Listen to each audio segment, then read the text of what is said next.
nosso de cada dia nos dai hoje. Perdoai as nossas ofensas, assim como nós perdoamos a quem nos tem ofendido. E não nos deixeis cair em tentações, mas livrai-nos, Senhor, de toda a prática do mal, pois a Ti pertence o poder, o reino e a glória para todos sempre, que assim seja. Ave Maria, cheia de graça, o Senhor é convosco.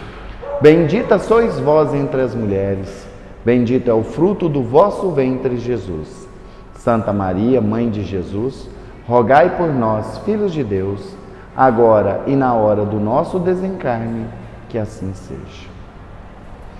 Bem, nós vamos começar a nossa aula de hoje, é uma aula especial, tá? No nosso curso de apometria, no nosso curso básico.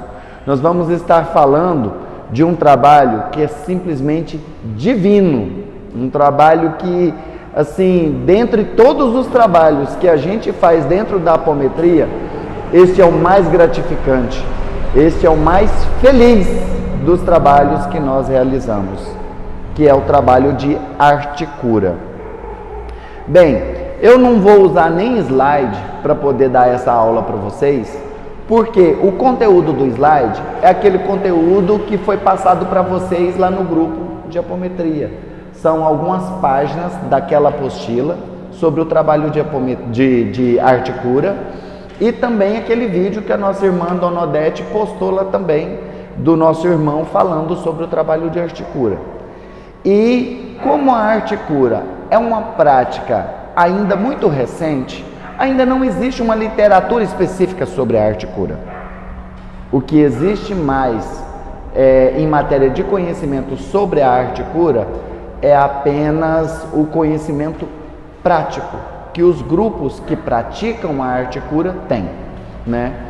Primeiro ponto que eu quero deixar claro para vocês: a arte-cura, ela se iniciou como um processo de formação de médiuns. Eu não vou falar para vocês das experiências dos outros grupos, como por exemplo da Sociedade Brasileira de Apometria, ou do grupo do Zé Godinho, ou do grupo do Zé Lacerda. Não, eu vou falar para vocês da experiência do grupo Maria de Nazaré. Como nós tivemos contato com a arte-cura e como a arte-cura foi introduzida dentro do nosso trabalho. Lá em 2011, quando eu participei ativamente do primeiro grupo de apometria na minha vida, porque até então eu vinha estudando apometria desde 2007, mas estudava e via as práticas serem utilizadas dentro de um trabalho de doutrinação de um centro kardecista. Então eu não tinha participado efetivamente de um trabalho de um grupo de apometria. Então, eu fui participar de um grupo de apometria em 2011. E dentro desse grupo, nós começamos a fazer os nossos estudos de forma teórica, com videoaulas do projeto Oficinas da Alma do Zé Godinho e com a leitura do livro Espírito Matéria, do José Lacerda. Quando nós terminamos a parte básica do curso, que nós passamos para a segunda etapa, que era o curso de doutrinação, o curso intermediário, nós resolvemos começar a iniciar os trabalhos práticos do grupo. Mas aí ficou aquela questão, né? Como os médiuns iriam se habituar àquele novo trabalho, àquela nova performance de trabalho? Eu digo no meu caso, porque eu vinha de um trabalho de Umbanda em que eu recebia entidades da Umbanda, através da incorporação, e de um trabalho kardecista em que eu trabalhava em desdobramento e lá eu não incorporava. Então, eu precisava de algo para poder treinar a minha captação psíquica. Foi quando a dirigente do grupo, ela foi e falou assim: olha, existe uma técnica para aperfeiçoarmos as nossas captações, a capacidade de comunicação psíquica nossa com o plano espiritual. Qual é? É a arte-cura. O que é a arte-cura, né? Perguntei para ela. Ela falou assim: é um trabalho em que nós tratamos os espíritos reencarnantes. Aqueles espíritos que estão sendo preparados para reencarnar. Nós tratamos eles, por quê? Porque como são espíritos que já passaram pelos processos de doutrinação, já foram retirados do umbral, já foram resgatados, já não estão mais naquele estágio de sofrimento tão profundo, não estão passando por processos de obsessão. Então é mais fácil para o médium de captação captar a energia deles sem haver vamos dizer assim, um impacto muito abrupto na energia do médium. Aí eu falei: ué, mas que interessante. E como que esse negócio funciona? Ela falou assim: ó, de início nós vamos começar fazendo a coisa da seguinte forma: a gente vai abrir o trabalho, né? Vamos abrir a frequência do trabalho, e os médiums que são sensitivos, eles vão ter à sua frente folhas de papel, caneta, lápis de cor, giz de cera, um monte de coisa para poder essas pessoas desenharem o que vier na mente delas. Aí eu, que legal. Então é por isso que vem o nome Arte Cura? Ela falou: E aí eu falei assim: tá, mas e aí o que acontece? Ela falou: não, preste bem atenção e você vai ver que funciona. O que vier na sua mente, a imagem que vier na sua mente, você desenha. E aí nós vamos diagnosticar qual é o caso que vai ser tratado. E aí foi super interessante, porque eu me concentrei. E o primeiro desenho que eu fiz foi o desenho de uma menininha, mas a menininha estava sem uma das pernas, o desenho que eu fiz. E eu achei interessante, porque eu sou péssimo para desenhar, mas o desenho ficou assim, deu para ela entender que a menininha estava faltando uma das pernas. Aí ela virou e falou assim: olha, é um espírito que precisa ser reconstituída a perna dela. É uma criancinha, um espírito que precisa ter a sua perna reconstituída. Falei: então é assim que funciona? Ela falou: é assim que funciona. E aí, a partir daí, nós começamos, nós éramos 4 médiuns captadores, e nós começamos a fazer esses desenhos.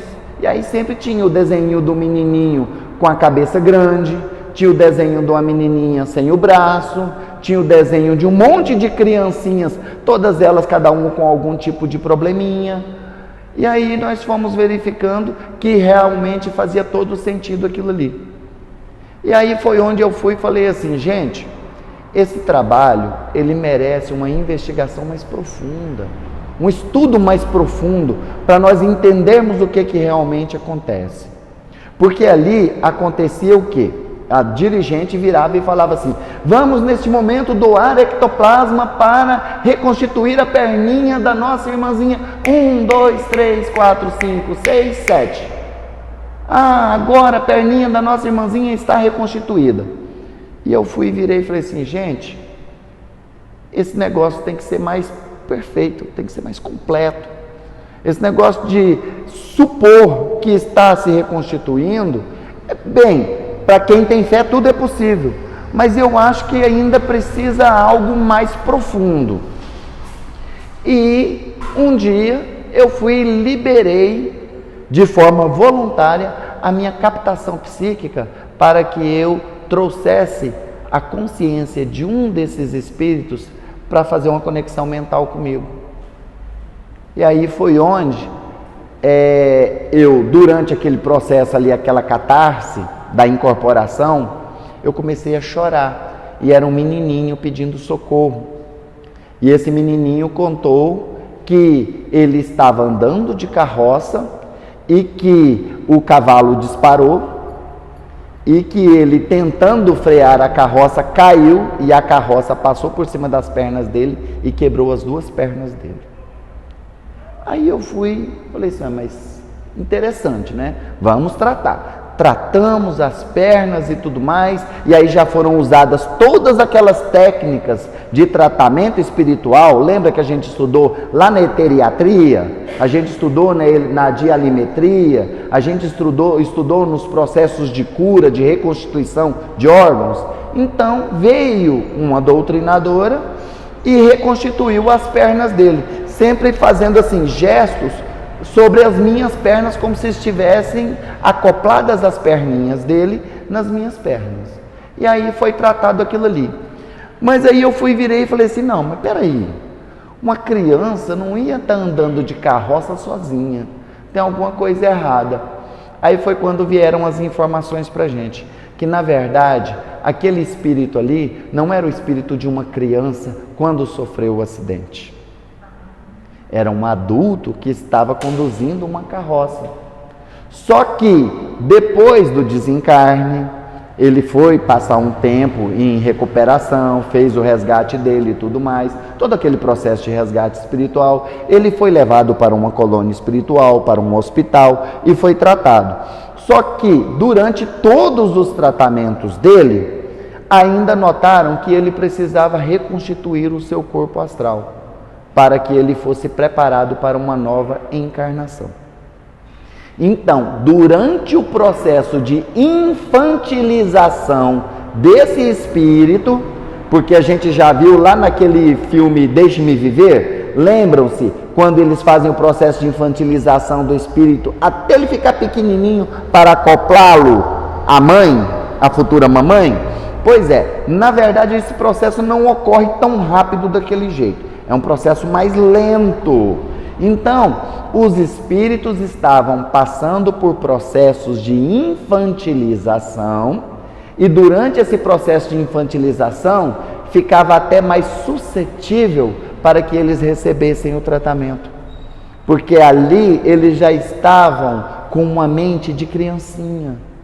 Então não estavam com os dogmas, com os preconceitos, com os tabus, com os bloqueios agarrados a eles. Não, eram apenas espíritos de crianças pedindo socorro. Sim, pergunta? Então sempre vai ser o tratamento mais em criança, então, só em crianças? Nós vamos chegar lá daqui a pouquinho, eu vou explicar para vocês como o trabalho cresceu, tá? Mas foi queria saber assim, na infantilização do espírito, ele perde memória ou ele permanece com a mesma memória, mas com jeito de criança? Ele permanece com a mesma memória com jeito de criança. Tanto que ele falava, tio, eu estava na carroça, tio, e o cavalo disparou, tio. E o cavalo saiu correndo, e eu tentei pegar a rédea, tio, e não dei conta, e eu caí, tio. E as rodas da carroça passaram em cima da minha perna, tio. E quebrou minhas perninhas, tio. Então ele tinha lembrança do que tinha acontecido. Só que para ele era uma criança. Era um espírito em processo de infantilização. E aí nós fomos e observamos que esses espíritos, então, eles não estavam caindo ali de paraquedas. Eles estavam sendo trazidos de algum lugar para serem tratados.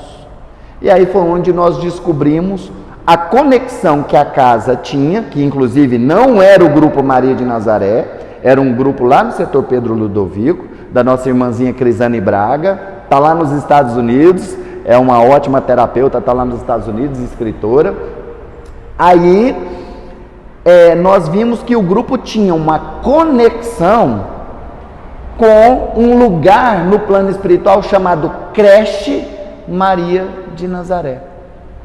Era um lugar para onde os espíritos que estavam passando pelo processo de infantilização eram enviados. E lá dessa creche é que eles eram trazidos para serem tratados no nosso grupo. E aí eu fui parar para pensar e fui analisar que esse trabalho de arte cura, ele acontece há centenas de anos. Porque todos os espíritos que sofreram algum tipo de morte trágica, com amputação de membros, com lesões na cabeça, doenças muito degenerativas, um câncer ou até envenenado, suicídio. Eles precisavam passar por esse processo que nós chamamos de choque anímico. Ele precisava passar pelo acoplamento a um aparelho mediúnico, a um aparelho físico, para que desse aparelho físico a espiritualidade retirasse todo o ectoplasma que era necessário para que esse espírito fosse tratado. E aí eu descobri algo muito interessante, que toda aquela urucubaca que eu sempre senti quando eu ia em tudo quanto é tipo de local ligado à religião, agora fazia sentido. Eu tenho certeza que a grande maioria das pessoas aqui já passaram por esse, vamos dizer, inconveniente, esse incômodo.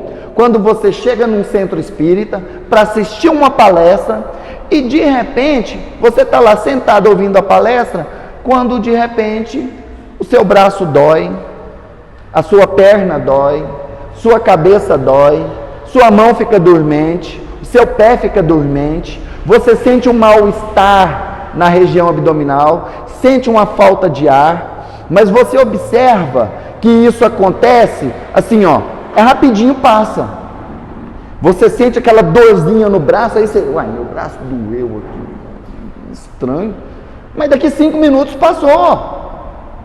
E isso acontece dentro de centro espírita, dentro de centro de umbanda, dentro de igreja católica, dentro de igreja evangélica, dentro de templo budista, dentro de qualquer dojo, qualquer lugar onde se tenha um trabalho espiritual.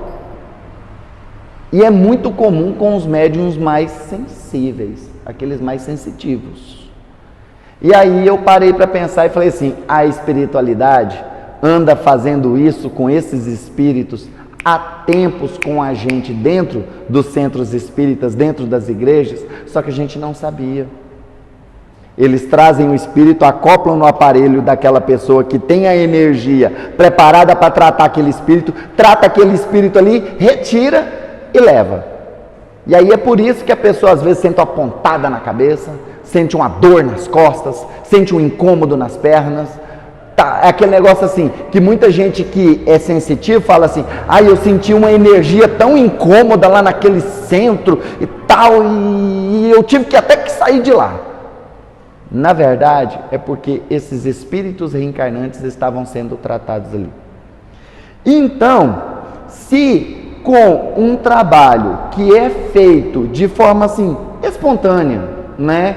Que eles meio que não te perguntam se você pode ou não receber aquele espírito ali para poder receber o tratamento. Eles simplesmente acoplam ele, tratam e retiram, e tem uma certa eficácia na reconstituição do corpo astral daquele espírito, porque se o corpo astral dele não for reconstituído e ele voltar para o útero, for acoplado a um corpo em formação, aquele corpo astral defeituoso ali vai plasmar o corpo físico e aquela criança vai nascer com uma deficiência física ou uma deficiência psíquica.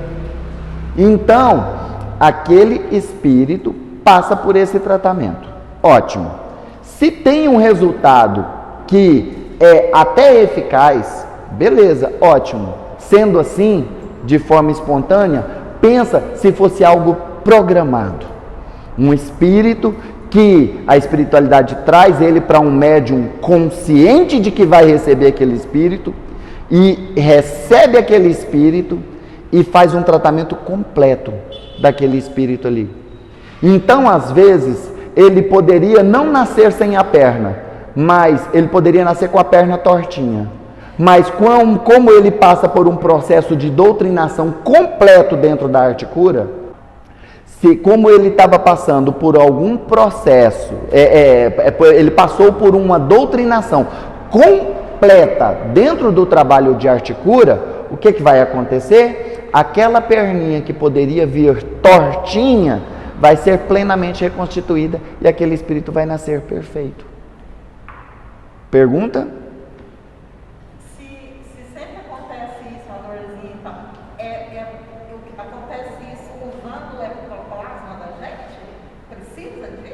Precisa do ectoplasma, porque a única coisa que a espiritualidade não tem para poder fazer esses processos de cura e de reconstituição de corpos astrais é o nosso ectoplasma. Então é isso que acontece, Eles usam o nosso ectoplasma lá no centro. Você já passou por isso? De sentir desconforto dentro do centro, ou às vezes até numa igreja, não importa, mas sente esse desconforto e ele vem e passa.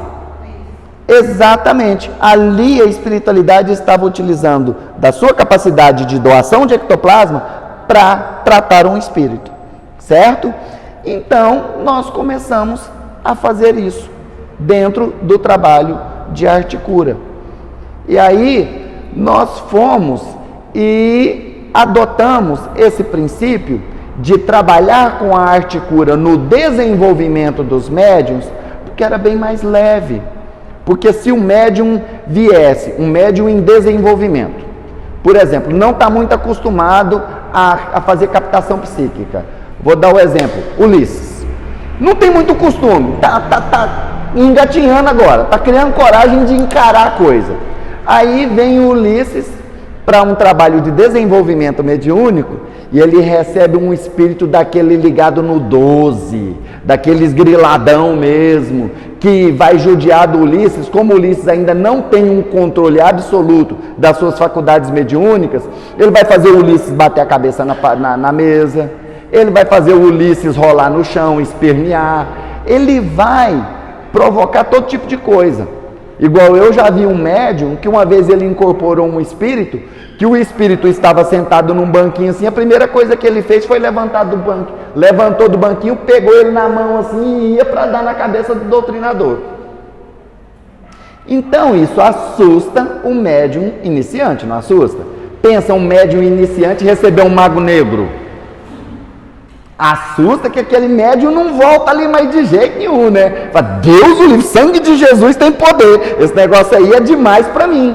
E é o que acontece na maioria dos casos, quando o médium vai fazer um trabalho de desenvolvimento num centro comum e ele recebe um espírito, às vezes um espírito vingativo, um espírito trevoso, um espírito, um mago negro, ou um espírito em avançado estágio de sofrimento. E aí aquilo ali fica na mente do médium e o médium pega medo, ele cria trauma. E aí ele não tem coragem de continuar o seu desenvolvimento mediúnico.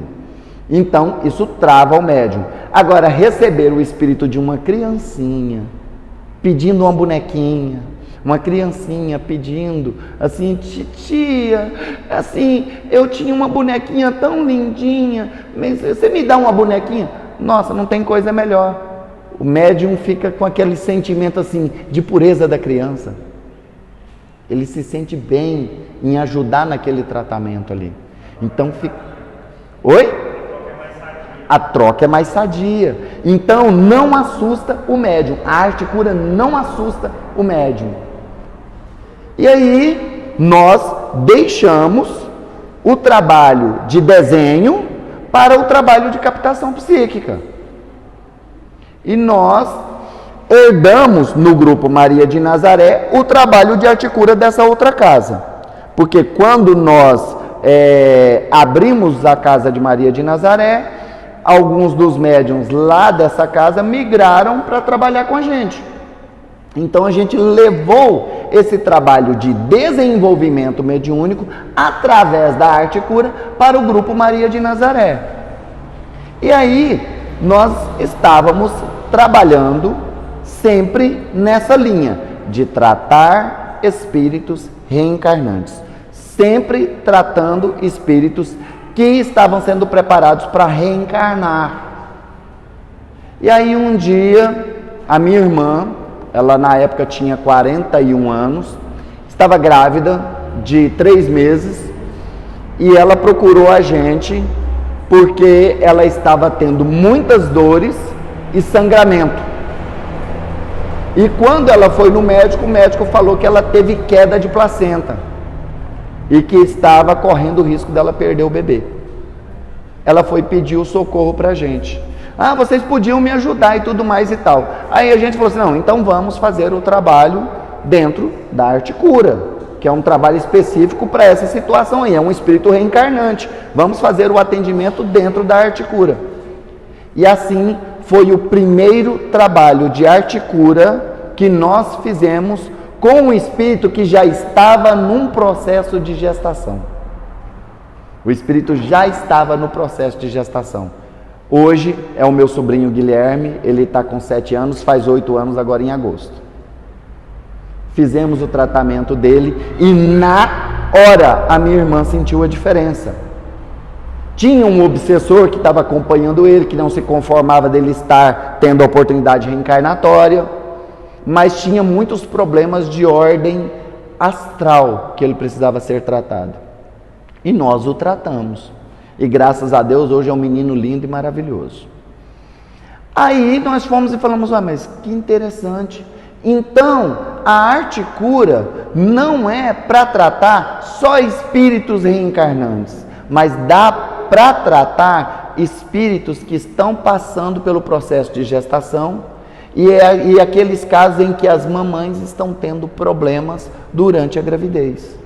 Ótimo, então vamos abrir esse leque, mais uma opção para nós tratarmos dentro da arte cura.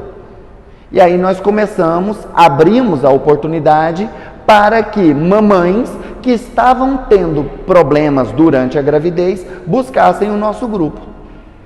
E aí começaram a vir várias mulheres com vários tipos de problema durante a gravidez. É de pressão alta, é de queda de placenta, de hemorragia, de ameaça de aborto, um monte de coisa. E tudo isso a gente ia tratando e tendo um ótimo resultado. Até que um dia chegou o tratamento que foi o teste de fogo para a arte cura da Casa de Maria de Nazaré. O caso Marcela. Uma amiga nossa, Dona Célia, ela falou pra gente que tinha uma sobrinha dela que estava no 6º mês de gravidez e que o bebê tinha sido diagnosticado com microcefalia e que a mãe tinha tido zika e tudo mais e tal, e que o bebê estava com microcefalia. Esse não era o maior dos problemas da Marcela.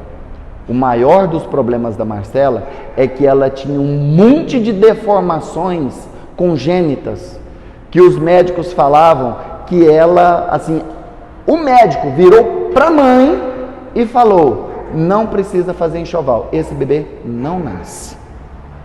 Não precisa se preocupar com enxoval, esse bebê não nasce. Ela, no 6º mês de gravidez, ela tinha 21 centímetros apenas, pesava 815 gramas e tinha uma deformação congênita gravíssima na coluna e outra deformação congênita gravíssima no coração. E isso tudo fora a microcefalia. Então, quando essa mãe veio para fazer o tratamento conosco, nós iniciamos o tratamento da Marcelinha. E aí foi orientado pela espiritualidade, ali nós começamos a reconstituição astral dela e foi recomendado pela espiritualidade que, a partir dali, todo o trabalho de arte cura da nossa casa, essa menina tinha que vir para poder receber o tratamento do bebê. E aí ela recebeu esse tratamento no 6º, no 7º e no 8º mês. Ela não recebeu no 9º porque ela antecipou o nascimento.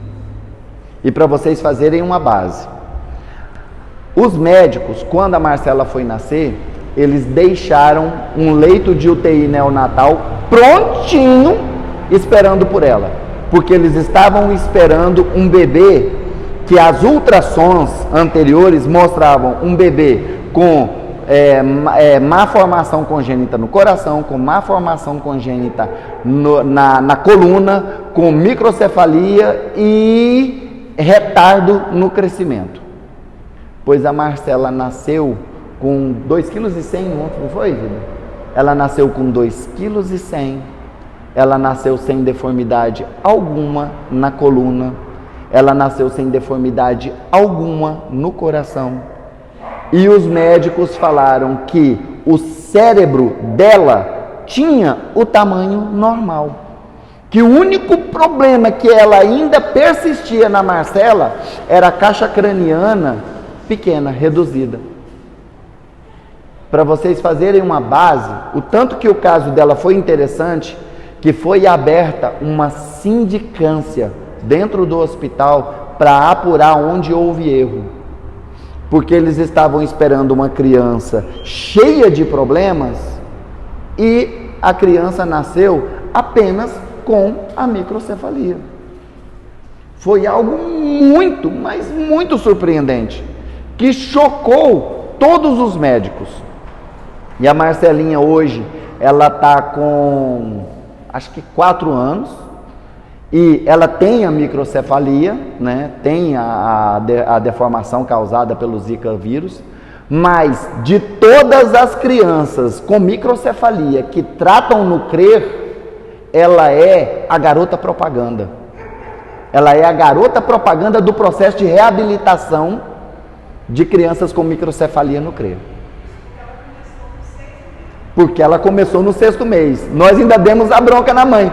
Se você tivesse procurado a gente antes, a gente tinha conseguido ainda mais resultados com a Marcelinha. Aí, quando a Marcelinha nasceu, ela tinha 15 dias, né? Quando a mãe dela levou ela lá. Ela tinha 15 dias. E a gente está acostumado a ver crianças com microcefalia, ela parece que assim meio que vegeta, né? Assim, paradinha, quietinha. Gente, essa Marcela com 15 dias, ela era a estripulia em pessoa. Ela não quietava. Ela ficava tentando levantar a cabecinha e mexia braço e mexia perna. Era um Deus nos acuda, aquele trenzinho desse tamaninho e toda esprevitada. E isso aí, assim, emocionou demais o grupo. Tanto que nós literalmente a adotamos como a afilhada do grupo Maria de Nazaré. Dr. Bezerra de Menezes se manifestou através da canalização de uma médium e falou que ele seria o padrinho espiritual daquela criança a partir dali. E a Marcelinha hoje está lá, uma mocinha, coisa mais linda do mundo. A dona Célia, há uns 15 dias, me mandou uma foto dela, sentadinha, assistindo TV.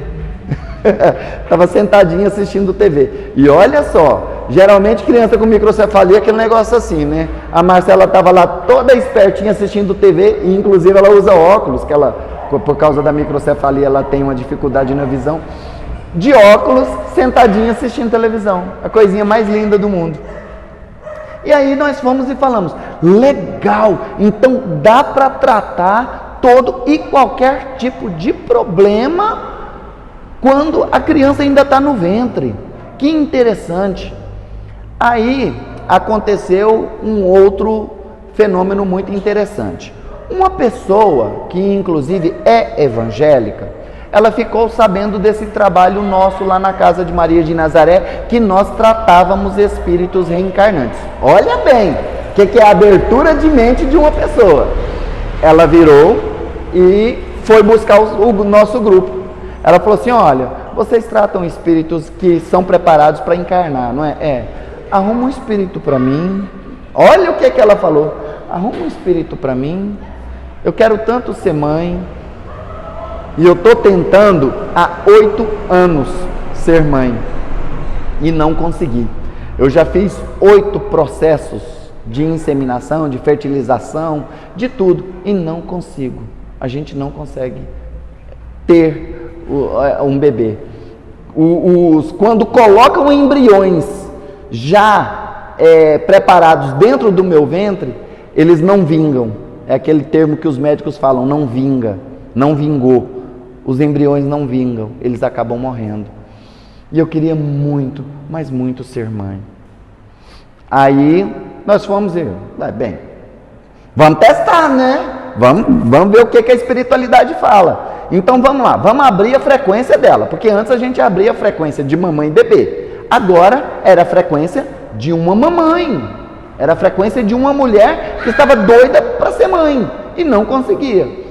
Ótimo, a gente abriu a frequência dela, Aí foram tratadas algumas questões de traumas dela mesmo, da mãe, tudo mais e tal. No final do tratamento veio um doutor no aparelho de um médium, chegou nela, pôs a mão na barriga dela e falou para ela: você vai ter uma grande surpresa daqui a alguns dias. Um mês depois ela estava grávida. E o que é mais impressionante, naturalmente, ela ficou tão agradecida, mas tão agradecida, que ela virou e falou assim, ela foi lá depois, né? Eu queria prestar uma homenagem ao grupo de vocês, de alguma forma, e eu queria muito que a minha filha levasse o nome da filha de vocês. Assim, a minha filha tem o nome Sara, né? Ela foi e colocou o nome na filhinha dela de Sara.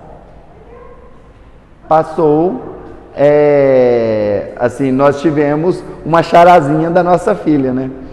E aí nós achamos super interessante mais essa grande possibilidade. Ou seja, aqueles casais que estavam tentando conceber, que estavam tentando ser pais e não conseguiam pelos métodos clínicos, pelos métodos médicos, ou buscando dentro de centros espíritas, como teve um casal que eles buscaram o nosso grupo, pedindo tratamento para conceber, porque eles já tinham 4 anos que eles estavam frequentando um centro espírita, na esperança de que fossem agraciados com um espírito lá naquele centro, para que eles tivessem um filho, e não conseguiam, se poderiam fazer o tratamento com a gente. Nós fizemos o tratamento deles e eles conceberam também. Era um caso de estreitamento de trompas, olha só, e que o médico falou para ela: olha, a chance de você engravidar naturalmente é 0. A gente vai tentar métodos artificiais. E eles tentaram, durante esses 4 anos, eles tiveram 4 tentativas, não foi? Foram 4 tentativas. E não conseguiam conceber também. Lá no nosso grupo, eles foram e fizeram o tratamento. Quando foi, eles fizeram 3 sessões, quando foi no final da última sessão, a moça virou e falou assim: olha, eu estou querendo saber se eu posso tentar uma nova tentativa de inseminação artificial. Eu queria saber se vocês permitem. Aí a entidade que estava tratando ela na hora, lá o doutor que estava tratando ela, virou para ela e falou assim: olha, é ideal que você espere, depois desse tratamento, no mínimo 21 dias, para você tentar algum outro recurso. Então espera esses 21 dias, dá um tempinho, aí eles, não, então tá bom, a gente vai esperar. Mais ou menos uns 15 dias depois, né, Cássia? O marido dela liga lá em casa todo feliz que a esposa dele estava grávida. Muito felizes. E tá lá um rapazinho lindo hoje que se chama Ismael. E aí nós fomos e falamos: olha, então agora está confirmado mesmo. Dá para a gente fazer o tratamento do espírito reencarnante, aquele que está sendo preparado para reencarnar. Dá para a gente fazer o tratamento daquele espírito que já está no ventre da mamãe. E dá para a gente fazer o tratamento daqueles casais que querem conceber e não conseguem. Ótimo, a arte cura só vai estendendo o tamanho do seu alcance. Aí as pessoas começaram a buscar a gente já com bebês, já depois de nascidos, e que estavam tendo problemas. Vou citar um caso para vocês de uma situação dessas. Uma criança que ela era recém-nascida e ela tinha alergia a tudo. Ela tinha alergia de poeira, ela tinha alergia de leite, ela tinha alergia à frutose, intolerância à lactose, intolerância a isso, intolerância a glúten, intolerância àquilo e tudo mais e tal. E a mãe vinha brigando com essa criança, lutando, comprando leite caríssimo, era uma coisa absurda e tudo mais e tal, gastando fortunas com remédio para essa criança. e não conseguia resultado. A criança continuava tendo esses problemas de intolerância e de alergia a tudo. A menina sofria muito, tanto que ela era um palitinho, de tão magrinha, porque não podia comer nada. A menina quase que tinha que viver de prana. Acho que até prana fazia mal para ela. Aí nós fomos e abrimos a frequência da menina dentro da Arte Cura. E fizemos o tratamento dessa criança dentro da Arte Cura. E essa menina, a mãe, filmou para mostrar para a gente, chorando, a primeira vez que a filha dela tomou um sorvete. Porque ela não podia tomar sorvete. Ela não podia. Aí tudo essa mãe fazia questão de mostrar pra gente. Gente, olha, ela comendo morango. Minha filha não podia comer morango, minha filha está comendo morango. Olha, gente, minha filha bebendo leite, ela não podia beber leite e tudo mais e tal. Hoje, ela tem quantos anos? Tem 5 anos hoje. É uma bolinha. Oi? Tá precisando parar de comer, gente. É uma bolinha, porque come de tudo. E aí nós fomos percebendo que então dava para tratar depois do espírito já nascido, depois de já estar acoplado ao aparelho de uma criança, ao corpo de uma criança. E aí vieram vários e vários casos para nós tratarmos. Dentre eles, um caso que foi assim considerado muito forte, os casos de TDAH, né? É o transtorno de déficit de atenção e hiperatividade, né? Então nós verificamos que as crianças que passavam por esse tratamento, elas ficavam mais tranquilas, mais calmas, começavam a ter mais foco no estudo, que a grande dificuldade era na escola. E assim chegou um ponto em que nós fomos tratando crianças cada vez mais velhas, até que nós viramos e falamos assim, não, daqui a pouquinho vai ter moleque com 17 anos e a gente tratando aqui. Então a gente determinou o quê? Que a Arte Cura, a partir daí, ela trataria crianças, de crianças, vamos dizer, até 12 anos, né, para baixo. E as mamães grávidas e os casais que buscavam o grupo para fazer tratamento para engravidar.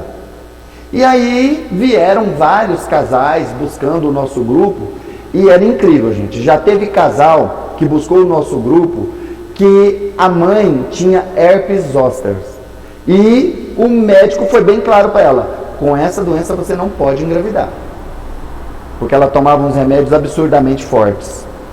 Aí ela buscou o nosso grupo fazendo o tratamento para tratar o herpes, porque ela queria engravidar. Quando ela recebeu o diagnóstico de que estava curada do herpes, aí ela pediu: agora eu quero engravidar, então eu posso passar a participar do trabalho de Arte Cura? Pode, ótimo. Ela foi participar no trabalho de Arte Cura. E a entidade que atendeu ela muito ansiosa, louca para ser mãe, ela vivia perguntando à entidade: quando eu engravido? Quando que eu engravido? Quando eu vou engravidar? Quando que eu engravido? Aí a entidade, no mês de dezembro, veio e falou para ela: se acalma, menina, você está muito apressada, antes de abril você não engravida, mas fica tranquila, lá por abril, por volta de abril, você vai engravidar, não preocupa não. Ela ficou impressionada que justamente no mês de abril ela engravidou. E hoje está lá o Renato Filho, que é uma pecinha linda, que a gente acompanha, gente. Por isso que a gente sabe o nome dessa molecada todinha, viu? A gente acompanha, porque eles se tornam assim, meio que filhos nossos, sabe? São os nossos afilhados. Então a gente acompanha o crescimento e o desenvolvimento dessas crianças. A gente acompanha todo o processo, sabe? Tanto que esses pais ficaram tão gratos ao grupo, ficaram tão satisfeitos com o trabalho, que eles falaram assim, nós queremos participar disso. E hoje são membros do nosso grupo, Renato e Patrícia. Trabalham conosco na Casa de Maria de Nazaré. Então, oi? Exatamente. E ela fez um novo tratamento e já tem mais um rapazinho que é o João Miguel. Para uma mulher que os médicos falavam que ela herpes zoster não tinha cura, então ela não iria engravidar, ela não podia ser mãe e tudo mais. Hoje ela tem 2 rapazes, tem o João Miguel e o Renato Filho, para vocês verem o tanto que o negócio é fantástico, né?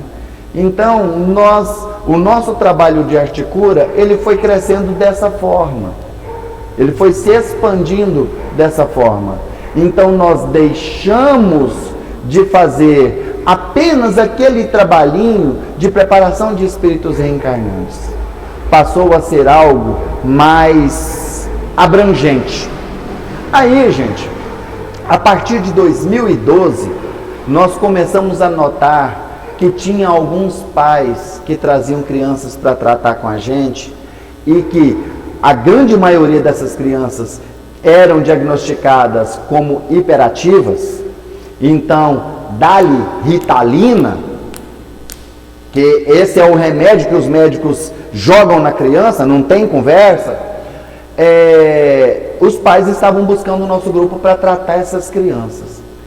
E nós começamos a notar que isso estava absurdamente grande. Estava demais mesmo, a procura muito grande. Tanto que a fila de espera para tratamentos de arte cura começou a ficar assim enorme, com 6 meses de prazo de espera, do tanto que o trabalho começou a ser solicitado. Aí nós fomos e pedimos permissão à espiritualidade para que nós fôssemos nos aprofundarmos sobre essa situação. Por que que estava tendo tanta criança com TDAH e tanta criança com autismo? Porque tinha muita mãe que estava trazendo seus filhos para tratar com a gente de autismo também. Tanto que eu vou citar um caso para vocês de autismo. Uma criança que mora na Itália, e essa criança, a mãe ficou sabendo do trabalho do nosso grupo através de uma conhecida dela que trabalhava numa ONG no Mato Grosso, uma ONG de proteção indígena. E ela era o braço dessa ONG na Europa para conseguir recursos financeiros para essa ONG no Mato Grosso. Então, elas conversando, ela foi e falou para a amiga que estava com esse problema com o filho dela lá. O Giorgio, ele tinha 6 anos e com 6 anos ele não pronunciava uma única palavra. Nada. E ela levou ele nos médicos, em vários médicos, todos os médicos deram o mesmo diagnóstico: autismo. E ela já estava dando entrada na papelada para aposentar o Giorgio. Por quê? Porque lá na Itália é assim, primeiro mundo é outros 500. Quando eles diagnosticam que a criança tem algum tipo de problema que vai interferir no seu crescimento, em todos os sentidos, para o resto da vida, eles aposentam essa criança. Por quê? Porque eles sabem que essa criança vai depender de alguém para o resto da vida. Então eles garantem o sustento dessa criança. Então ela estava dando a entrada nessa papelada para aposentar o Giorgio, quando ela fez o contato conosco. E nós falamos, não, então vamos fazer o tratamento do Giorgio. Aí era o primeiro tratamento de arte cura que nós iríamos fazer de uma criança autista e à distância. Ele estava na Itália. Então nós fizemos o tratamento do Giorgio. Ele passou por 3 sessões de apometria, né? Passou por 3 sessões de arte cura, direitinho, bonitinho. E quando terminou o tratamento dele, foi orientado para a mãe dele alguns procedimentos que ela tinha que fazer com ele. Mas ela, assim, desde o primeiro tratamento dele, ela já notou a diferença. Ela já notou alguma diferença. E hoje ela filma o Giorgio fazendo tarefa e manda pra gente. Ela filma o Giorgio cantando e manda pra gente.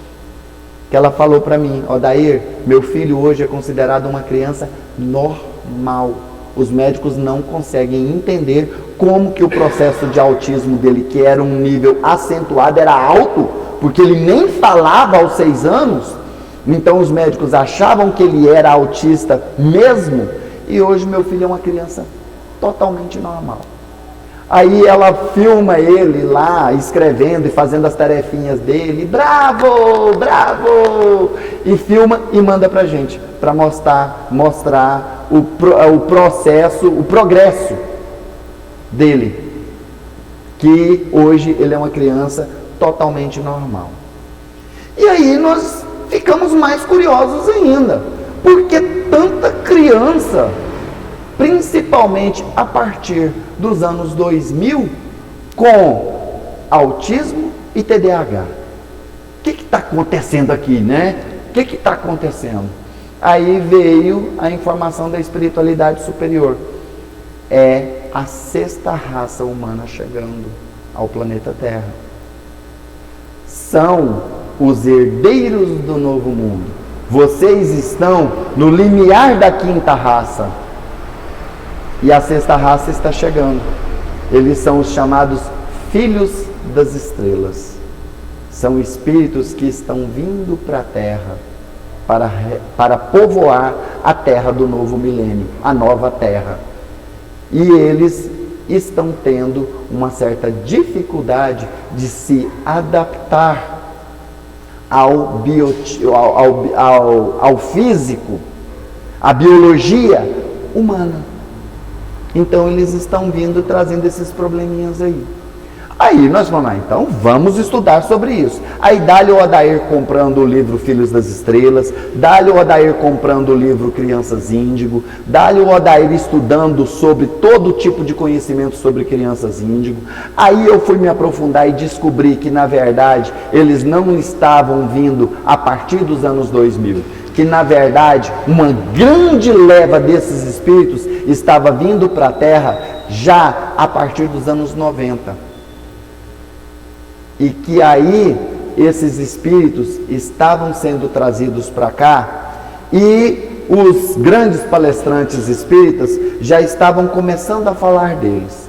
Aí a gente via Divaldo Franco falando desses espíritos superiores que estavam vindo para povoar a Terra, a nova Terra, né? Outros palestrantes também falando, Mônica de Medeiros lançando um livro, Nova Terra, Nova Raça Humana, Rodrigo Romo escrevendo um livro chamado Filhos das Estrelas.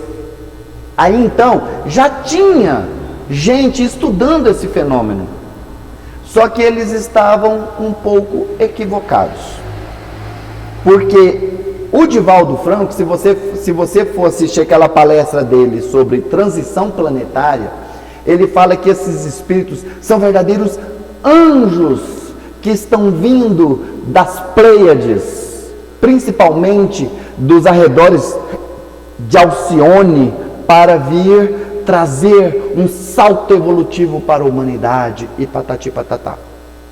E aí nós começamos a ver que eles realmente são espíritos superiores a nós que já estávamos aqui, quinta raça humana. São superiores, sim, mas que eles não estavam vindo para cá como avatares, não. Que eles não eram missionários vindo para poder resgatar o planeta Terra. Na verdade, o planeta Terra estava recebendo mais uma leva de exilados. Espíritos que não vibravam de acordo com o padrão evolutivo daqueles planetas onde eles se encontravam, e eles estavam sendo mandados para a Terra para reencarnar na terceira dimensão, para se adaptarem e reiniciarem o seu processo de crescimento, já a partir de uma raça até bem evoluída, Homo sapiens sapiens, né? Fantástico, melhor do que nós que viemos de Capela e fomos lá por meio dos macacos, né? Foi bem mais vantajoso para eles. Mas esses espíritos, eles estavam muito, mas muito revoltados. Esses espíritos, eles realmente têm uma inteligência racional muito maior que a nossa. Hoje você entrega um celular para uma criança de 2 anos, em 5 minutos ele descobriu a senha e já fuçou no seu WhatsApp, abriu todos os seus e-mails. E se brincar, tirou um monte de foto de você. Eles são hackers por natureza. São super inteligentes. Aprendem tudo muito rápido. O desenvolvimento físico deles é muito rápido. Na nossa época, eu falo minha época, 45 anos atrás, uma criança quando nascia, ela levava dias para abrir os olhos. Hoje já nasce com o olhão arregalado, Naquela época, a criança ficava dias enrolado naqueles paninhos, os poerins, né? Aquele famoso charutinho, toda prensadinha, porque a criança era toda molinha. Hoje a criança já nasce fazendo aquela que eles chamam de marcha, já não é tudo espreitado e mexendo os braços, e o Deus nos acude e não quieta. Você bota a luvinha, ele arranca, você bota a meia, ele arranca, e é o cross. Com pouquíssimas horas de vida, eles já estão mexendo a cabecinha. Poucos dias, eles já estão seguindo a gente com os olhos. As crianças, na minha época, eu falo isso porque o meu irmão, ele falava com até os 3 anos. Eu não falava nada até os 3 anos. Era só, você quer água? Era assim, ele não falava. Hoje, as crianças estão pronunciando palavras assim, completas, com 8, 9 meses. Eu sempre gosto de citar o exemplo da minha filha, que ela falou vovó com 8 meses e andou com 9 meses. Para vocês fazerem uma base, a festa de 1 aninho dela, ela correu a festa inteirinha, dançou, brincou, correu, pegou fogo, aprontou os 70. Há 20 anos atrás, gente, ia fazer a festa de 1 aninho da criança, era aquele trem mole no braço da mãe aqui chorando. Hoje não, essa criançada está dando nó em goteira. Eu acho engraçado que eles fazem um conto de fadas em relação à tristeza, mas não sabem quanto é difícil lidar com essas crianças em casa. É igual eu falei, eles fizeram um verdadeiro conto de fadas. Espíritos avatares que estão vindo de Alcione para trazer um salto evolutivo para o planeta Terra. Eles estão trazendo essa evolução sim, mas não é bem assim não. A chapa é quente. Por quê? Porque os pais não estavam preparados para receber esses espíritos. A humanidade não estava preparada para recebê-los. Oi? Exatamente. Se não souber direcionar essa pecinha que tem um cérebro do tamanho de uma melancia para o caminho reto, com 12, 13 anos ele é hacker. Ele invade sistema de banco, ele cria vírus para infectar celular dos outros, é o cross. Então essas crianças precisam ser direcionadas. A questão é que quando foi para que essa leva de espíritos viessem, já a partir da década de 90, com os índigos, na década de 90 especificamente, que era para eles virem, a espiritualidade superior virou e falou assim: olha, nós temos que escolher a dedo os pais para essas crianças. Nós temos que escolher a dedo os casais. Serão casais completamente preparados, espiritualizados, com moral, inteligentes, que vão saber lidar com essas crianças. Ah, então vamos procurar. Não achou não, gente? Não achou não. Aí não. Então vamos fazer o seguinte. Vamos ver se a gente consegue pelo menos se a mãe ou o pai já forem mais espiritualizados, tiveram uma consciência mais expandida, já forem despertos, já fica mais fácil. Então vamos pegar essas crianças e colocá-los nesses lares onde tem pelo menos um do casal é mais equilibrado um pouquinho. Acharam alguns gatos pingados aqui e ali, sabe? Pinga um aqui, pinga outro ali, pinga um aqui, pinga outro ali. Mas a grande maioria não tinha como. E aí, Pleiades avisando, estamos mandando espírito. Sírios avisando, estamos mandando espíritos. Orion avisando, estamos mandando espíritos.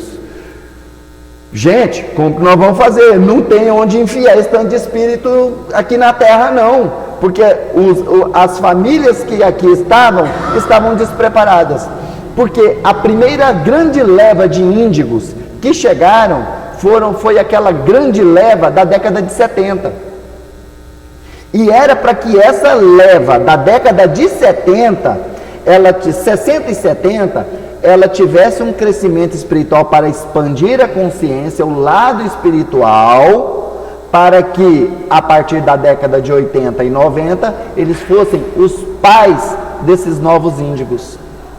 Só que o negócio é o seguinte, eles chegaram no planeta e pegaram o planeta no meio de um oba-oba. Liberação sexual, uso de drogas, consumismo a 1000 por hora. E essa leva da década de 70 se perdeu, em sua grande maioria. E aí, quando veio a leva da década de 90, cadê os pais preparados? Não tinha. Não tinha os pais preparados. Porque estava todo mundo afundado no consumismo, afundado na sexualidade exacerbada, afundados em conceitos materialistas e não espiritualizados. Aí a espiritualidade foi e virou e falou assim, bem, nós precisamos botar esses espíritos em algum lugar. E aí eles fizeram aquele negócio, tipo igual quando a noiva joga o véu, vira de costas e joga o véu, assim eles fizeram. Pegaram aquele monte de espíritozinho e falou assim, ó, seja o que Deus quiser. E jogou. Onde que cair, caiu. Se vira. Onde cair, caiu. E aí caiu o espírito no mundo inteiro. Claro, não foi só aqui no Brasil, foi no mundo inteiro. Eles caíram desde as mansões das pessoas mais ricas, em lares de pessoas espiritualizadas, mas também caíram nas favelas, caíram no meio de bandidos, caíram no meio de pessoas muito pobres, caíram no meio de pessoas sem nenhum tipo de espiritualização. E aí foi onde viram que aquela leva de índigos da década de 90 praticamente se perdeu. A Mônica de Medeiros fala assim, ó, tem uns gatos pingados batendo com a cabeça para aqui e para ali, pelejando para poder se ajustar. Mas a grande maioria se perdeu principalmente no materialismo. E por isso, hoje, uma leva gigantesca desses jovens, que hoje já são jovens, são adultos, estão enchendo os presídios. Muitos desencarnaram, briga de traficante e um monte de coisa e tal, e violência no trânsito, crime, tudo. Mas eu acho que essa relação de mais despreparados ainda existe, porque quem trabalha com escola, por exemplo, os professores, a gente vê. Existe, eles não têm preparo para receber essas crianças que botam os pais no bolso. Bota os pais no bolso, eles ainda não estão preparados. E o pior que é o seguinte, a Mônica de Medeiros, ela faz uma distinção, que ela fala que o ser humano, ele tem 3 inteligências. A inteligência racional, a inteligência espiritual e a inteligência emocional. Que o problema do índigo é que ele tem a inteligência espiritual bem aguçada, por isso a conexão deles com outras dimensões é muito grande.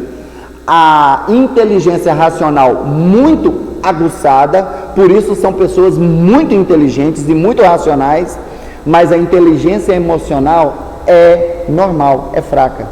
E aí pensa, o índigo, ele é uma bomba relógio, ele é cheio de altos e baixos, ele explode, ele baixa de novo, explode de novo e abaixa de novo. Então, são pessoas assim, com um temperamento muito difícil. São os famosos rebeldes sem causa, né? São muito rebeldes, espíritos muito rebeldes.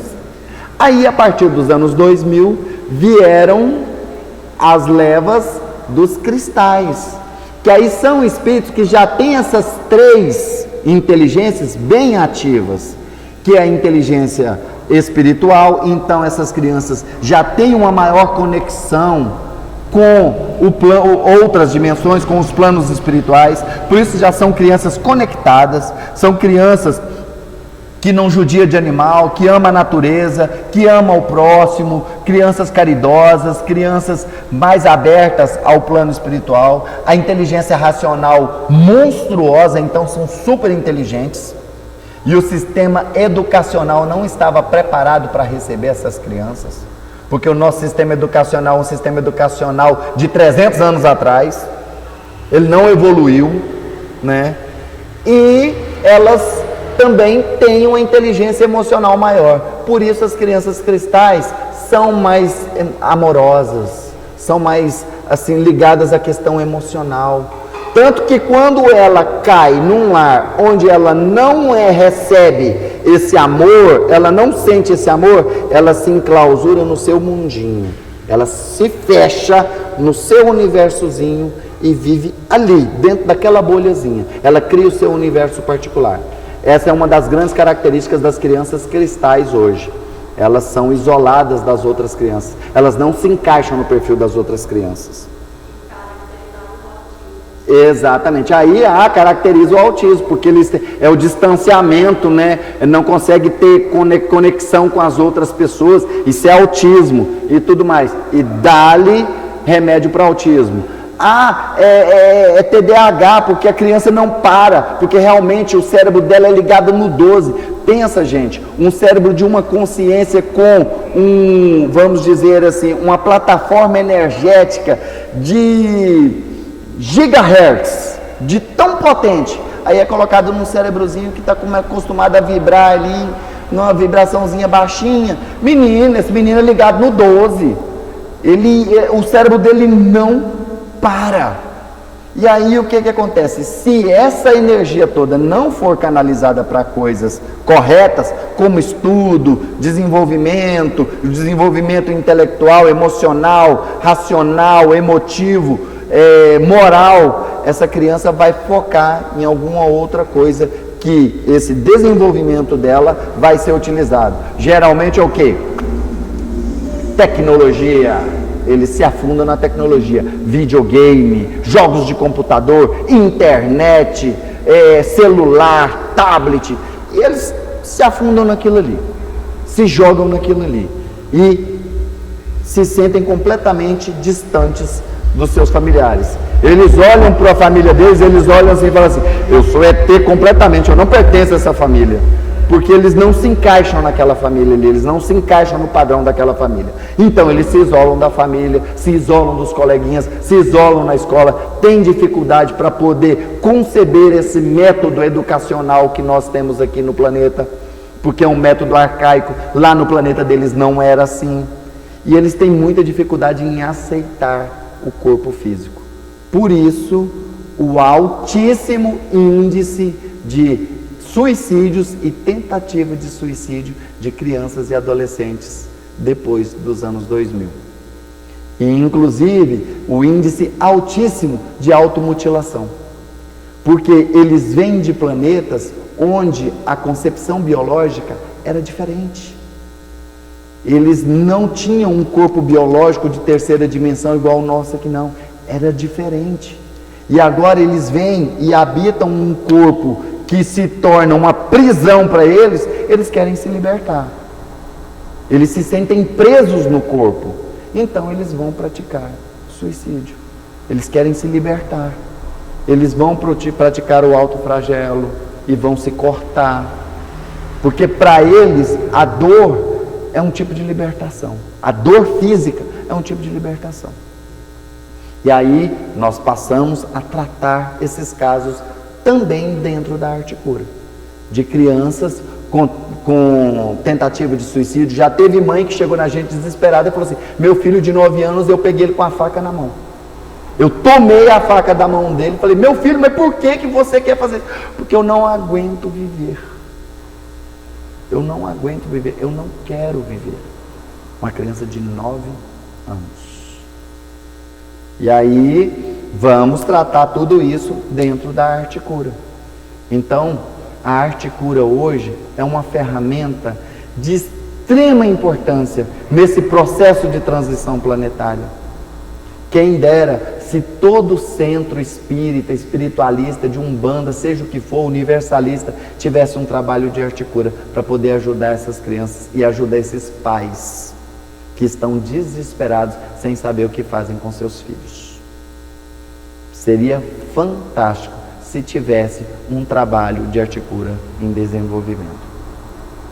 Então, essas crianças que são os espíritos que foram trazidos aqui para a Terra, eles estão trazendo esse novo desafio para a linha de tratamentos espirituais, porque são seres que estão muito além da concepção daquelas pessoas que têm a mente focada somente aqui no planeta Terra.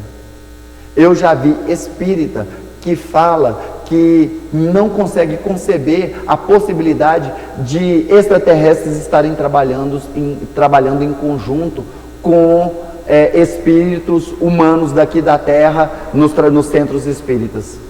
Aí lá na palestra de fim de ano de 2017, uma pessoa perguntou para a Sheliana, lá naquela palestra de fim de ano da Sheliana: Sheliana, qual o índice de atuação de extraterrestres dentro dos trabalhos de centros espíritas hoje?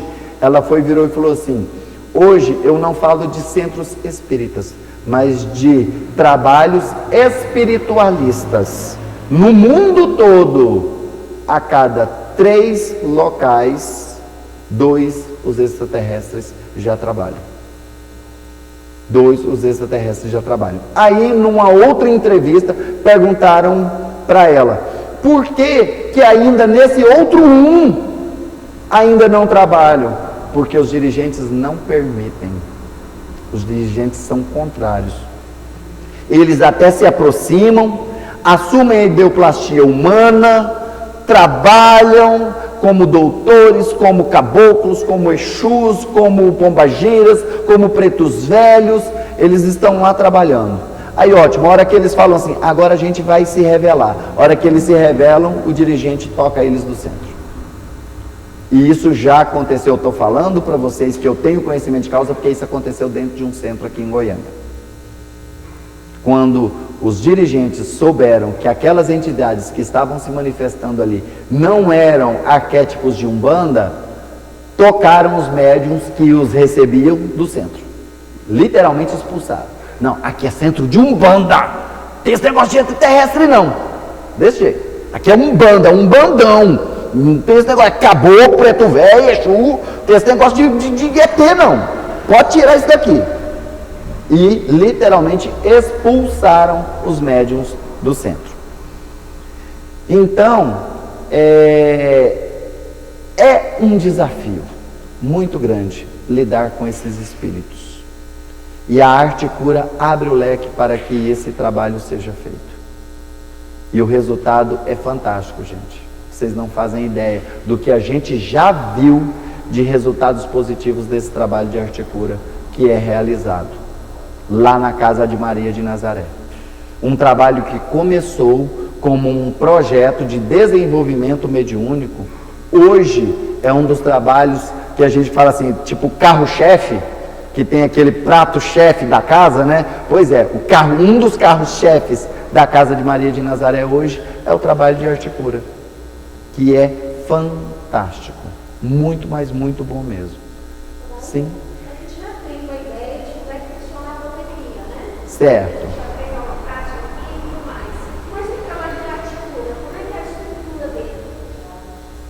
Olha, a estrutura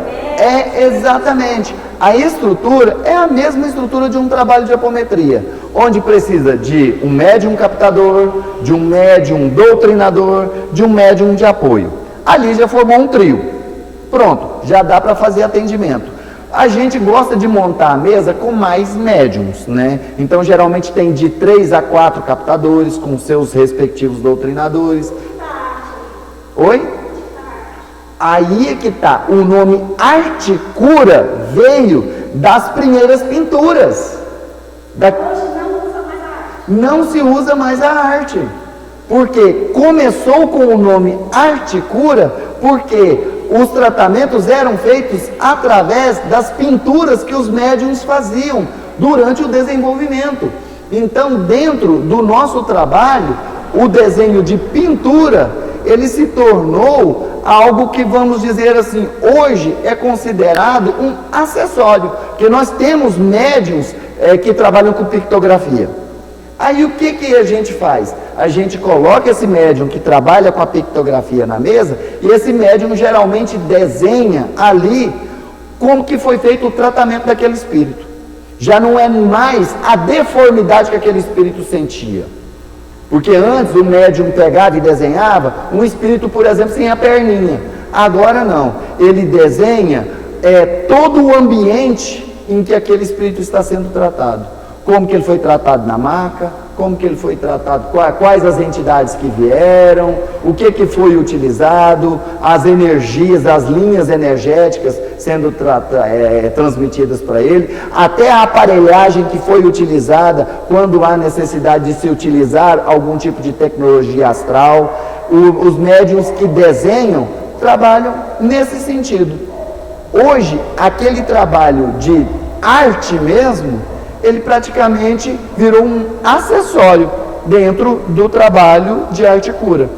O nome continuou como sendo arte cura, né? Mas hoje não há necessidade mais. Por quê? Porque os médiuns de captação, eles já recebem os espíritos através da captação psíquica e já passam todas as informações, eles não precisam mais desenhar. E é super interessante porque o trabalho, ele é feito de uma forma assim, muito leve, muito suave. Então a gente abre a frequência daquela criança, abre a frequência daquela mamãe que está passando por problema na gestação, abre a frequência daquele casal que está se preparando para conceber. A gente abre a frequência e as manifestações são muito suaves, são bem mais sutis. Às vezes vem uns negócios meio punk, principalmente quando esse espírito que é de uma criança e ele veio de uma raça, por exemplo, reptiliana. Aí, gente, o ambiente enche de reptiliano. E aí a gente vê que nessa situação é que a gente vê que alguns dos tabus que foram criados por aí são apenas mitos mesmo. Por exemplo, de que todo reptiliano é mau. Não, muito pelo contrário. Como existem homens humanos bons e maus, existem reptilianos bons e maus. E muitas vezes esses espíritos que foram exilados lá dos seus planetas e trazidos aqui para a Terra e que agora estão reencarnando em corpos humanos, eles vem uma equipe de condutores que vem com eles. Espíritos que seriam assim como se fossem os orientadores para eles aqui no seu processo reencarnacional aqui na Terra. Então muitas vezes esses reptilianos se manifestam, não, eu sou lá do planeta dele e tal, e eu vim para poder auxiliar no processo de crescimento dele aqui, agradeço muito vocês por estarem ajudando, e o caso dele é assim, assim, assim, assim, e muitas vezes eles explicam, olha, ele tem esse espírito belicoso, violento, porque ele vivenciou uma guerra em Órion, num fluxo temporal diferente do de vocês aqui, ele vivenciou uma guerra. Então, ele tem aquelas imagens de guerra no inconsciente dele. Está atrelado, então ele precisa dar uma limpada nisso aí.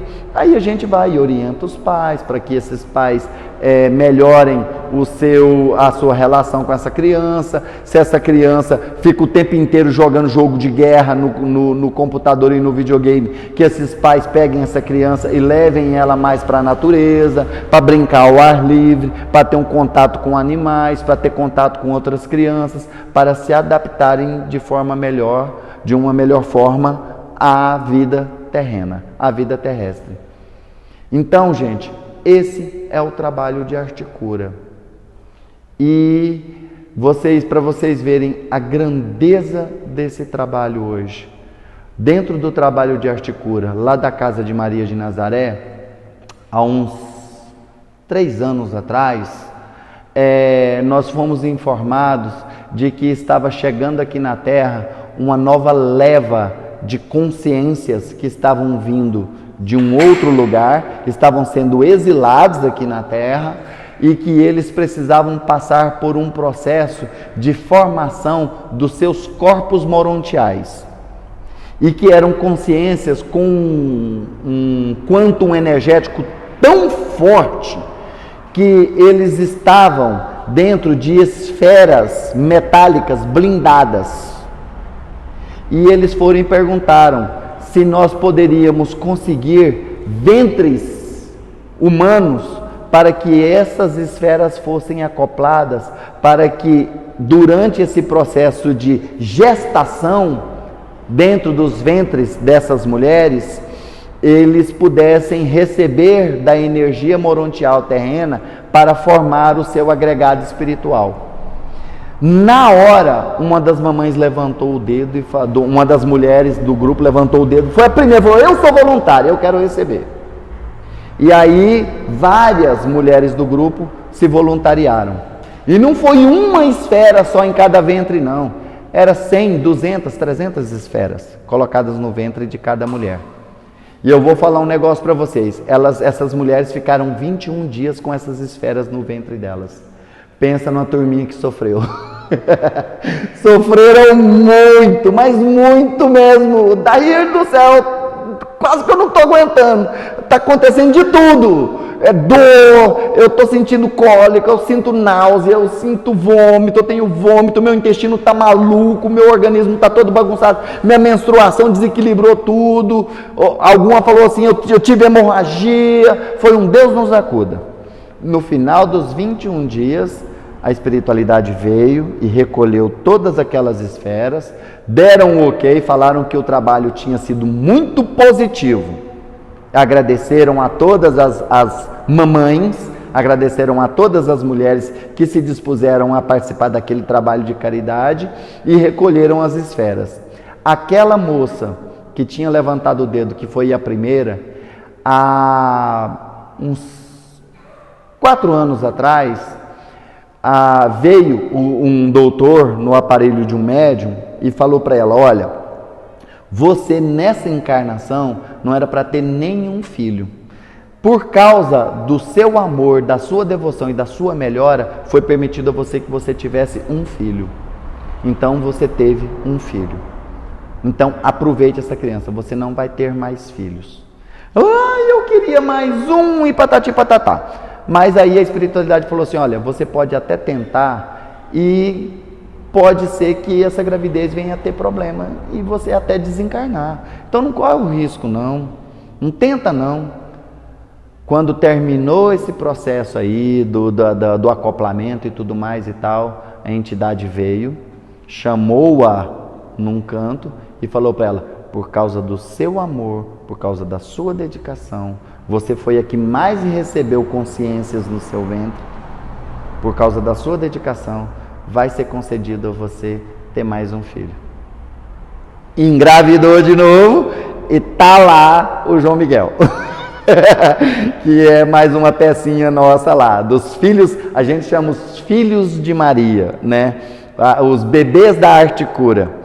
São crianças maravilhosas e que a gente vem acompanhando o desenvolvimento de todas elas, para vocês verem a importância que esse trabalho hoje tem, né? Sim? Então, formar um para fazer o trabalho de arte cura, igual é feito.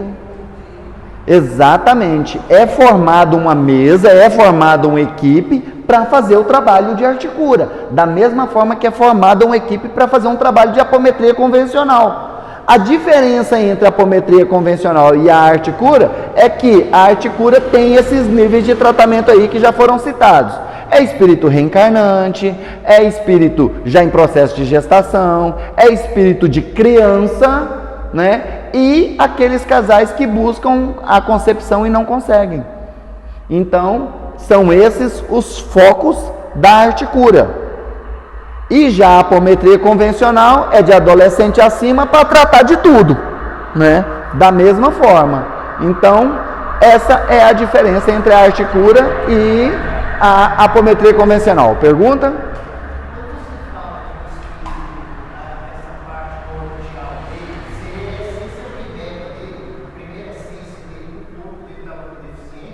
Olha, é o primeiro corpo de manifestação do Espírito no plano terrestre.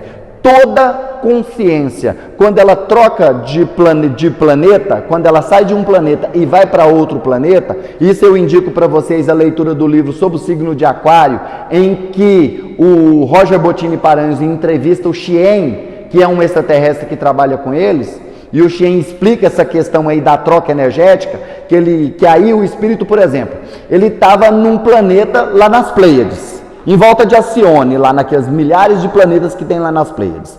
Aí ele tinha o seu agregado espiritual que nós conhecemos aqui, corpo físico, duplo etérico, astral, mental inferior, mental superior, átmico, búdico, causal, emocional. Ele tinha tudo isso formado com a energia morontial daquele planeta. Exatamente, é a energia do planeta. Aí ele deixa aquele planeta, ele deixa aquela energia morontial daquele planeta. E ele vem para a Terra, aqui ele vai precisar formar um novo agregado, não vai? O primeiro corpo que forma é o morontial, porque é o corpo formado da energia do planeta, da energia telúrica do planeta.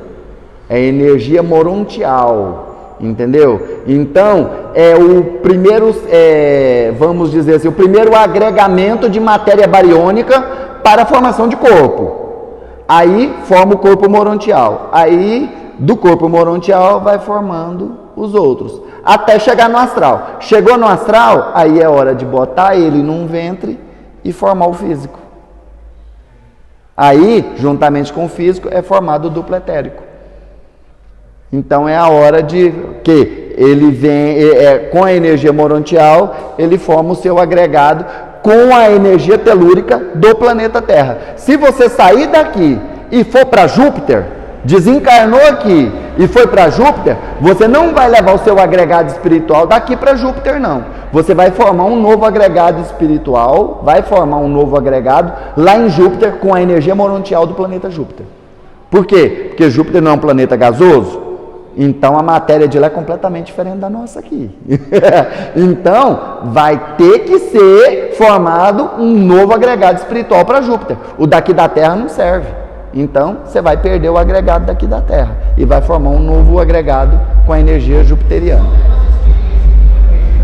Não, aí leva tudo. Seu registro acástico, seu registro de memória, suas experiências, é a sua história, é o seu histórico. O seu histórico é universal. Não importa de onde você veio e para onde você vai levá-lo contigo.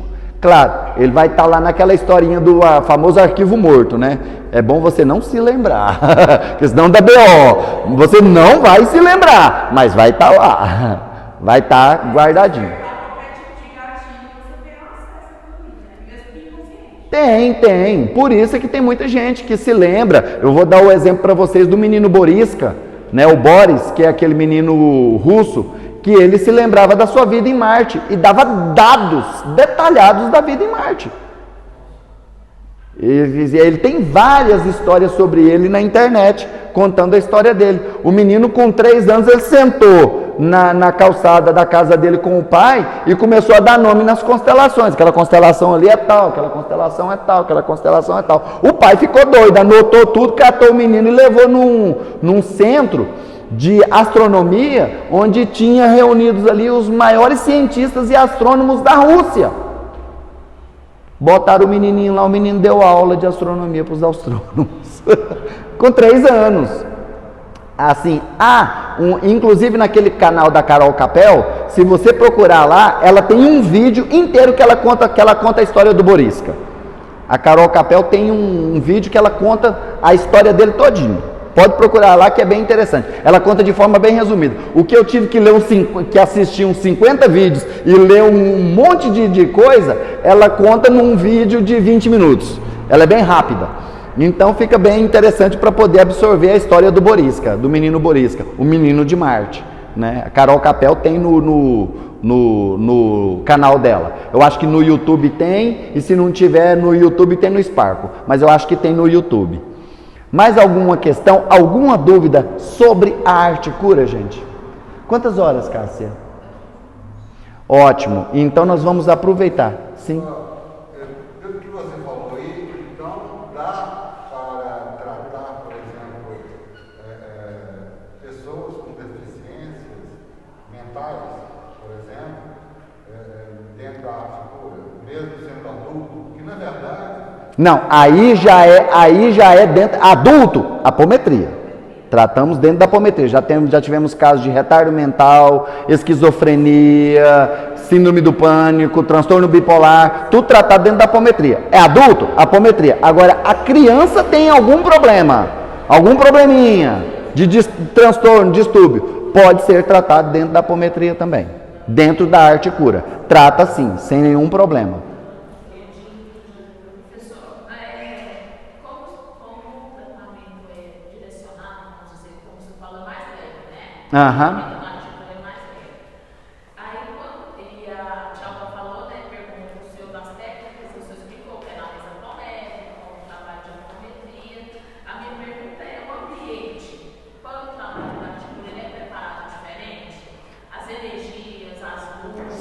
Sim, sim, ele é preparado de forma diferente, sim. Por quê? Porque como vai trabalhar com energia mais sutil, mais suave, não precisa de todo aquele aparato bélico que é utilizado dentro de um trabalho de apometria convencional. Dentro de um trabalho de apometria convencional, a gente bota sal na entrada, atenua a luz para poder ficar uma luz azul, cria mais escudos de proteção, né? Tem vários aparatos, faz defumação no ambiente, igual lá no Maria de Nazaré, a gente defuma o ambiente, faz ancoramento de velas para poder fazer a firmeza nos cantos, né? A famosa firmeza dos trabalhos de Umbanda, faz as firmezas nos cantos. Dentro da arte cura a gente não precisa disso. Dentro da arte cura é um trabalho bem mais leve, coloca um vasinho de flores em cima da mesa, coloca alguns brinquedinhos em cima da mesa, coloca balinha, coloca docinhos, né, em cima da mesa.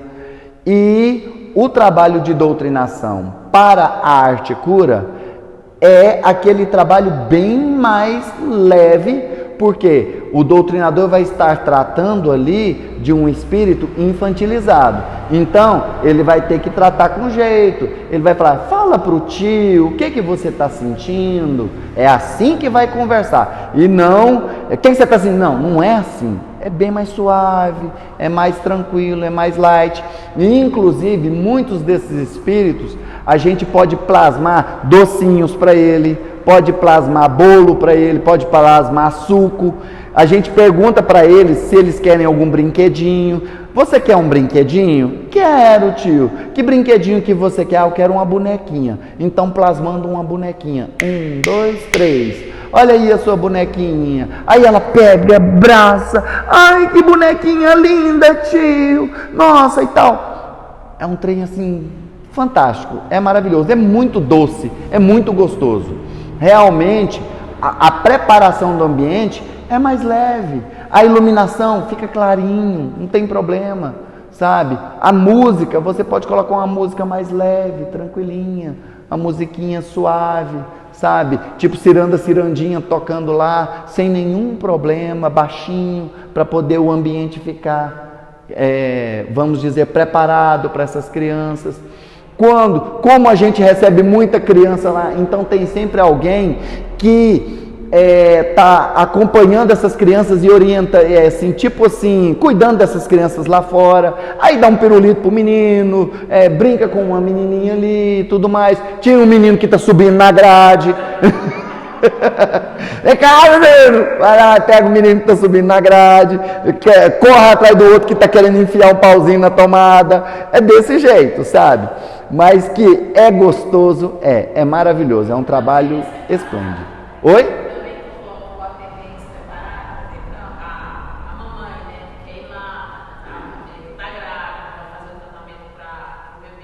Isso, não, nós fazemos lá também.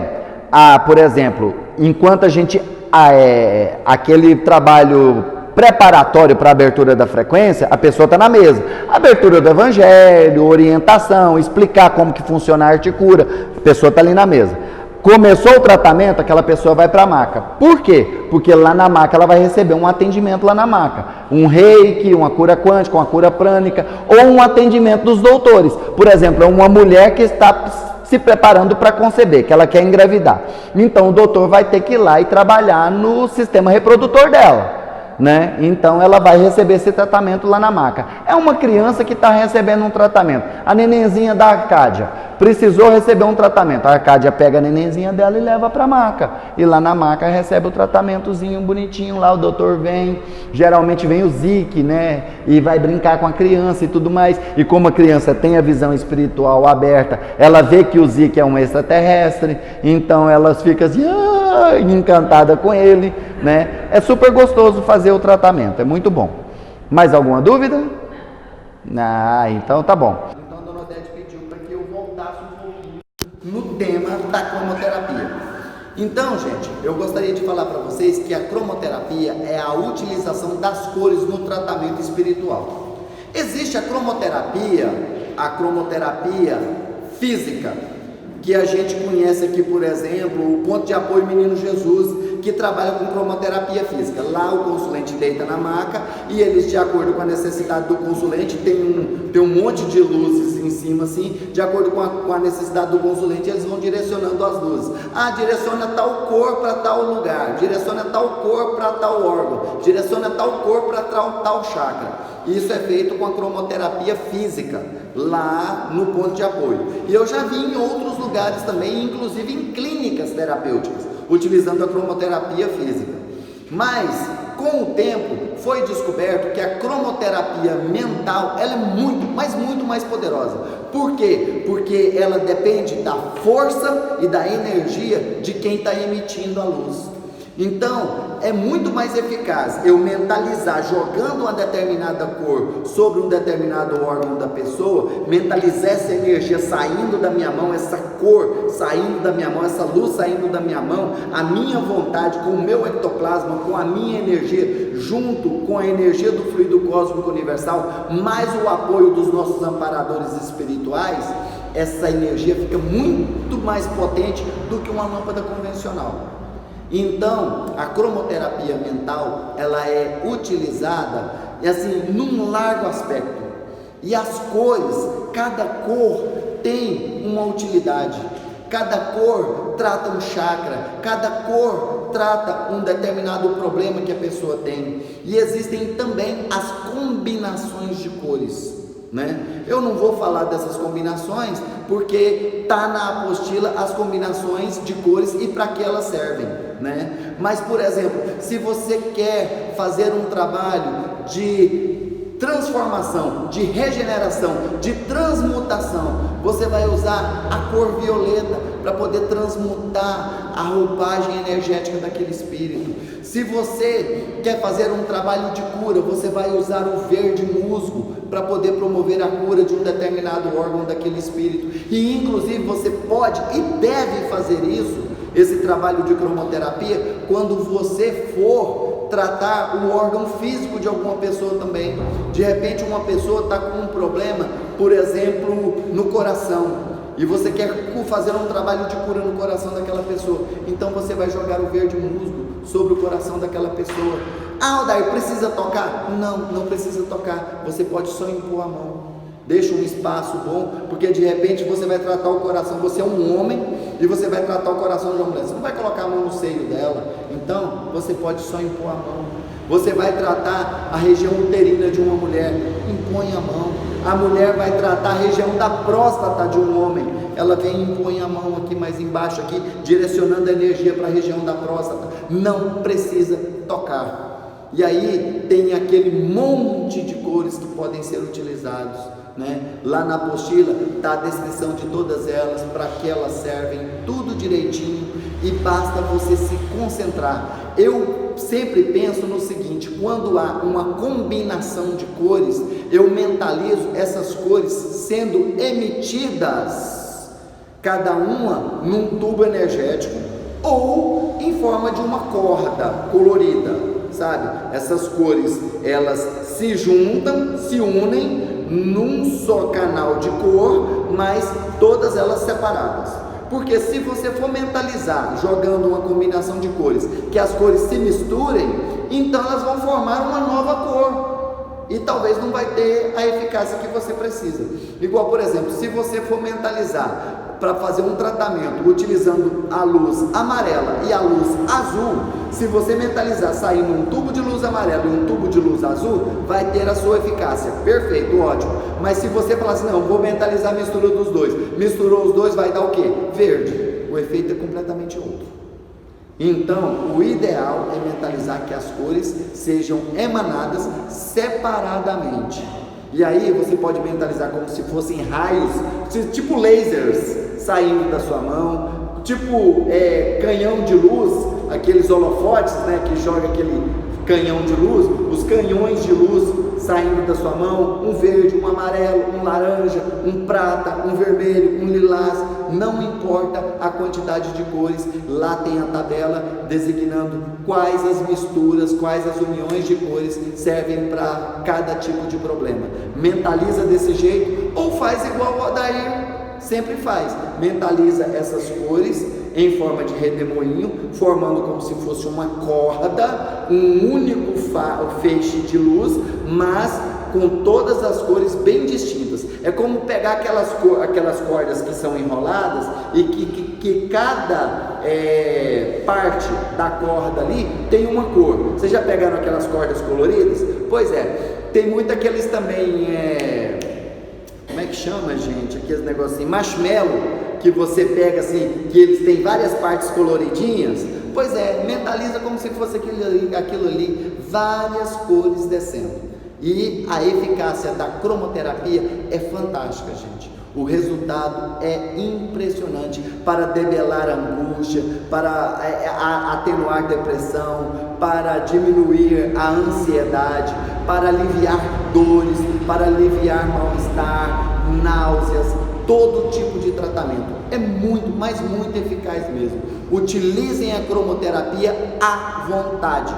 E a cromoterapia, junto com o MOV, são as duas técnicas que a gente ensina dentro do curso de apometria, que podem ser utilizadas independentemente da vontade daquela pessoa que recebe. Então, se o seu filho está lá angustiado, mas ele não acredita em nada espiritualista, você, beleza, senta no sofazinho ali do lado dele e mentaliza que você está jogando a luz rosa no coração dele para aliviar aquela angústia.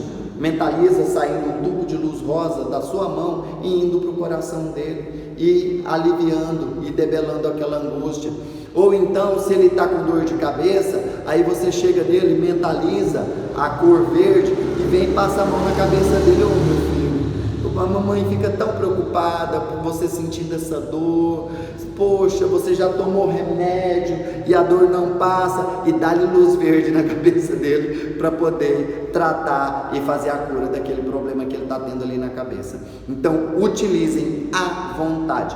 Claro que se a pessoa estiver receptiva, o resultado é muito, mas muito mais poderoso, né? Mas vão por mim, mesmo que a pessoa não queira receber, pelo menos um pouquinho vai ajudar. E eu já fiz o teste, assim, em várias pessoas, na minha família mesmo, que a minha família é uma família de evangélicos, então eles não acreditam em nada disso que eu conto para vocês aqui, sabe? Mas aí o que acontece? Precisou, eu vou lá e jogo a luzinha. Meu pai está lá com uma crise de depressão danada, eu vou lá e jogo uma luzinha no meu pai, logo meu pai está chegando em mim, daí vamos ali pescar. Passou aquela crise de depressão, passou aquela tristeza. A minha mãe já é declarada fã tanto da cromoterapia, quanto do reiki, quanto do MOF, né? Ela acha fantástico o trabalho. Pensa, uma pessoa evangélica, e ela pede para a gente fazer esses tratamentos com ela. Então é muito positivo mesmo. Utilizem a cromoterapia.